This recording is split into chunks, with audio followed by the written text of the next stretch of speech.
Next point है, आदि शंकराचार्य की 108 फीट ऊंची प्रतिमा स्टैचू ऑफ वननेस का अनावरण कहाँ किया गया? तो आप इसमें ध्यान देंगे, स्टैचू ऑफ वननेस का संबंध किसकी प्रतिमा से है? तो यह आदि शंकराचार्य की प्रतिमा से, और इसका अनावरण कहाँ किया गया? मध्य प्रदेश में। अच्छे से याद रखिएगा, इंपॉर्टेंट प्रश्न है।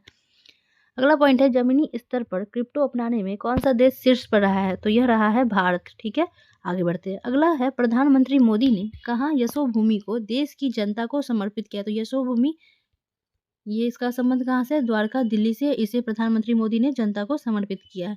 अगला पॉइंट है, किस एयरलाइन ने 16 हवाई अड्डों पर प्रोजेक्ट अभिनंदन शुरू किया है? तो ये एयर इंडिया ने प्रोजेक्ट अभिनंदन शुरू किया है। ठीक है, कहाँ पे? 16 हवाई अड्डों पे।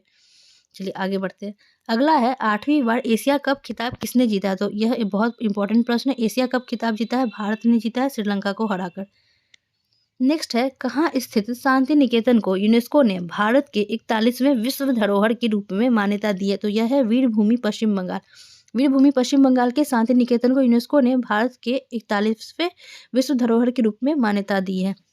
अगला है पॉइंट, भारत की G20 अध्यक्षता पर पीपल्स G20 नामक ई पुस्तक का अनावरण किसने किया है? तो पीपल्स G20 नामक ई पुस्तक का अनावरण अपूर्व चंद्रा ने किया है। ठीक है, चलिए, कहाँ स्थित होयसल मंदिरों को यूनेस्को की विश्व धरोहर सूची में शामिल किया गया है? तो यह किया गया बेलूर, कर्नाटक। आप अगर एंशियंट हिस्ट्री पढ़े होंगे तो आपको पता होगा होयसल मंदिर कहाँ है? कर्नाटक। ठीक है, कर्नाटक में। चलो, इसे अब क्या किया गया है? यूनेस्को की विश्व धरोहर सूची में शामिल किया गया है। नेक्स्ट पॉइंट है, ट्रांसजेंडरों के लिए समर्पित भारत की पहली ओपीडी कहाँ खोली गई? तो भारत की पहली ओपीडी जो कि ट्रांसजेंडरों को समर्पित है, यह खोली गई है दिल्ली में। अगला है, पुराना संसद भवन अब क्या कहलाएगा? तो यह कहलाएगा संविधान सदन। पुराना संसद भवन अब क्या कहलाएगा? संविधान सदन।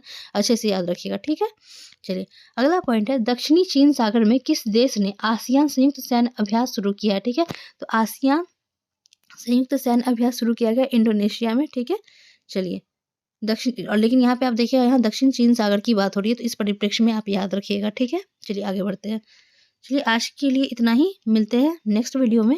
Thank you for watching video.